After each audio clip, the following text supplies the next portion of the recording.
Hi everyone, welcome back to the channel. तो आज हम एग्जाम्पल फर्स्ट और एग्जाम्पल सेकंड दोनों सॉल्व करने वाले हैं। So let's start. पहला उदाहरण है, नीचे दिए गए कथन सत्य है या असत्य कारण के साथ अपने उत्तर दीजिए। तो पहला स्टेटमेंट है, प्रत्येक पूर्ण संख्या एक प्राकृत संख्या होती है। तो हमें पता है हम कैसे लिखेंगे हल। आपको प्रॉपर आंसर लिखना है, ठीक है, ताकि एग्जामिनर को कॉपी चेक करने में ज़्यादा दिक्कत ना हो, जिससे वो आपको ज़्यादा नंबर दे। मैथमेटिक्स एक ऐसा सब्जेक्ट है जिसमें आप फुल मार्क्स भी ला सकते हैं, बस आपका लिखने का जो तरीका है वो एकदम प्रॉपर मैनर में होना चाहिए। तो हम क्या लिखेंगे हल, हमें इसके बाद हम लिखेंगे हमें ज्ञात है। हमें क्या ज्ञात है? पूर्ण संख्याएं हमें पता है। पूर्ण संख्या क्या होती हैं? जीरो से लगा के जितने भी पॉजिटिव इंटीजर होते हैं सभी क्या होंगे? पूर्ण संख्या होंगी, ठीक है। उसके बाद हमें प्राकृत संख्या भी पता है।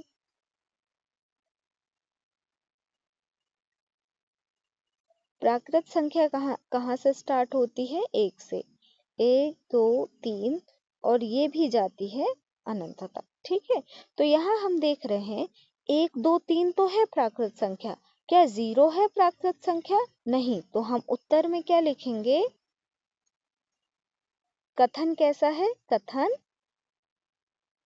असत्य है। उसके बाद हम रीजन लिखेंगे, क्योंकि जीरो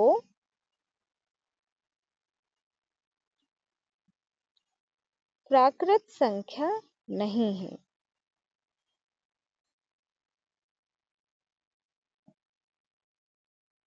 नहीं है, ठीक है। आप ऐसे भी लिख सकते हैं, क्योंकि जीरो पूर्ण संख्या तो है किंतु प्राकृत संख्या नहीं है, ठीक है। थोड़ा और आप डिटेल में लिखना चाहें तो लिख सकते हैं। इसके बाद सेकंड स्टेटमेंट है, प्रत्येक पूर्णांक परिमेय संख्या होती है, ठीक है। यहाँ पर भी हम सेम चीज लिखेंगे, हमें ज्ञात है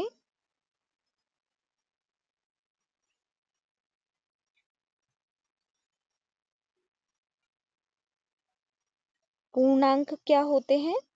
इसमें सभी पॉजिटिव और नेगेटिव इंटीजर्स, मतलब धनात्मक ऋणात्मक संख्या और जीरो, तीनों चीजें शामिल होती हैं। जैसे हम यहाँ इन्फिनिटी का निशान लगा देते हैं, कॉमा, ऐसे -4, -3, -2, -1, 0, और यहाँ पर भी हम पॉजिटिव इंटीजर लिखेंगे 2, 3 और 4, और डैश डैश डैश इन्फिनिटी तक, ठीक है। आप अच्छे से लिखिएगा अपनी नोटबुक में। उसके बाद पूर्णांक, और उसके बाद क्या लिखना है फिर? परिमेय संख्या।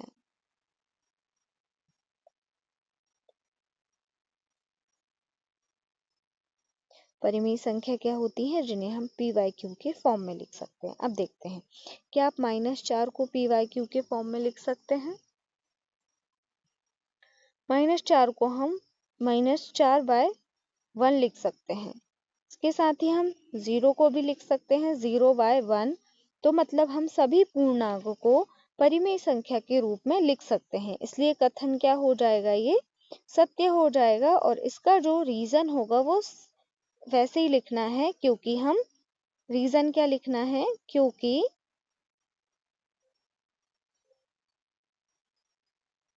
सभी पूर्णांक को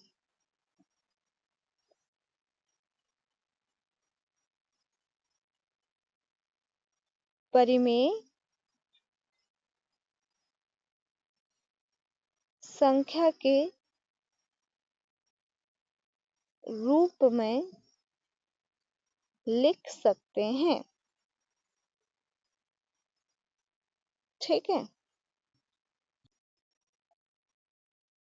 इसके बाद तीसरा कथन है, परिमेय संख्या एक पूर्णांक होती है, ठीक है। तो यहाँ पर भी हम सेम चीज लिखेंगे,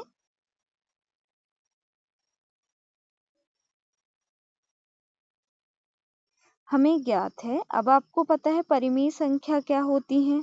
अभी हमने नेक्स्ट स्टेटमेंट में देखा था परिमेय संख्या क्या होती है, जिन्हें हम पी बाय क्यू के रूप में लिख सकते हैं। उसके बाद है पूर्णांक। पूर्णांक भी हमने देखा था, सभी ऋणात्मक संख्याएं, -3, -2, -1, 0, उसके बाद 1, 2, 3, 4 और ये अनंत तक। ठीक है, अब क्या प्रत्येक परिमेय संख्या, जैसे अब एग्जाम्पल ले लेते हैं, ठीक है, पी वाई क्यू का, जैसे कि 4/1, ठीक है, 4/2, 7/5, ठीक है, 3/2, ठीक है, ये परिमेय संख्या हो गई। और पूर्णांक जो होती हैं वो होल, इंग्लिश में इनको क्या बोलते हैं, होल नंबर, मतलब कि डेसिमल नंबर इंक्लूडेड नहीं होते। होल का मतलब ही क्या होता है, कंप्लीट, उसमें आधा अधूरा कोई नंबर नहीं होता है।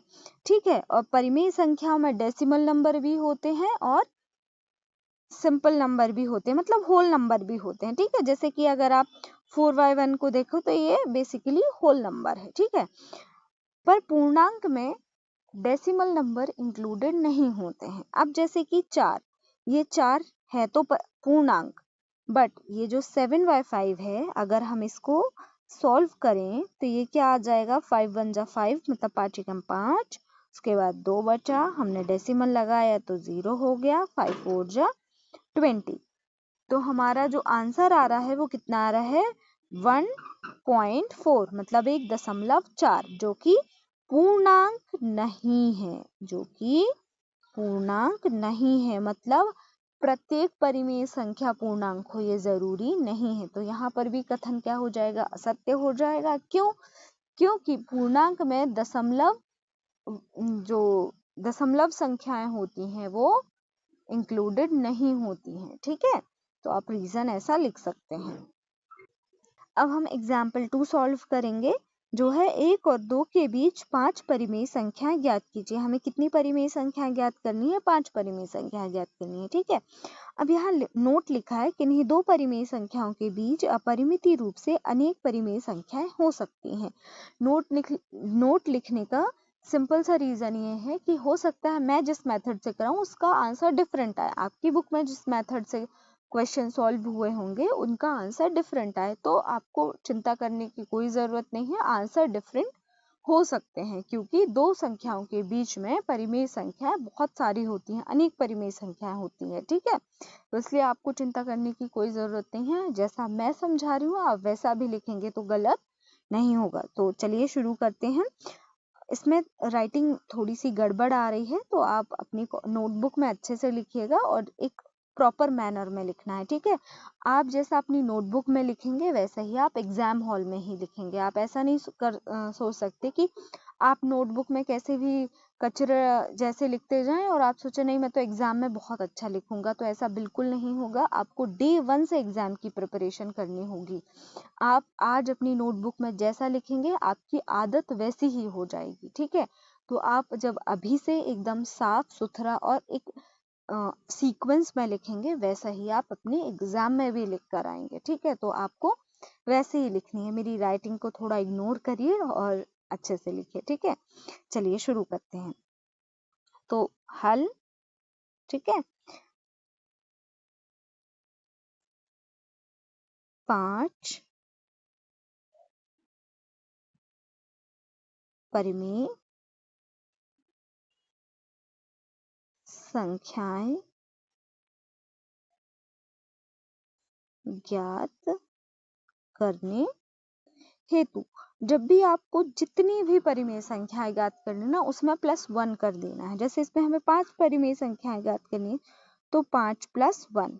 ठीक है, अब हमें किसके बीच में निकालना है, 1 और 2 के बीच में 5 परिमेय संख्या। तो हम यहाँ क्या लिखेंगे, 1 व 2 के, हाँ सॉरी, यहाँ पे 5 + 1 क्या करना है, हमें 6 करना है। ठीक है, 1 व 2 के अंश व हर में 6 से गुणा करने पर। ठीक है। अब इनके अंश और हर में गुणा करना है। अब जैसे कि 1 का अंश तो 1 हो गया, हर क्या हो जाएगा 1, 2 का अंश 2 हो गया और इसका हर क्या हो जाएगा 1। इसके अंश और हर में हमें क्या करना है, 6 का गुणा करना है। ठीक है।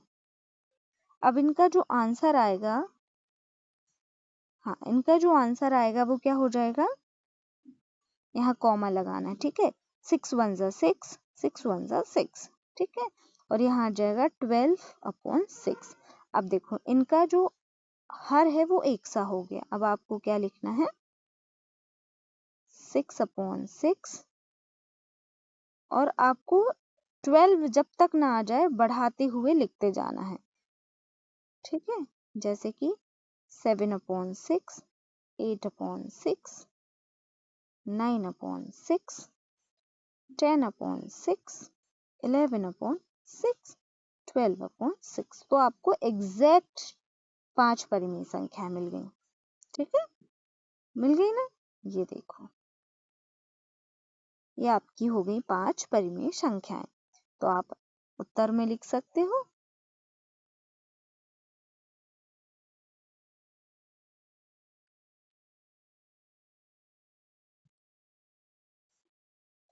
पांच परिमेय संख्याएं क्या थी, 7/6, 8/6, 9/6, 10/6, 11/6 और नहीं 12 नहीं थी। ठीक है, 12 नहीं थी। और जब भी आप उत्तर लिखते हैं तो उत्तर को हमेशा बॉक्स में लिखिए। ठीक है, जिससे एग्जामिनर को चेक करने में बहुत आसानी होती है। ठीक है, तो ये थे हमारे example 1 and 2। So see you in next video and thank you for watching this video. अगर आपको वीडियो अच्छा लगा हो तो अपने दोस्तों के साथ शेयर करिए and do not forget to like, share and subscribe my channel. Thank you.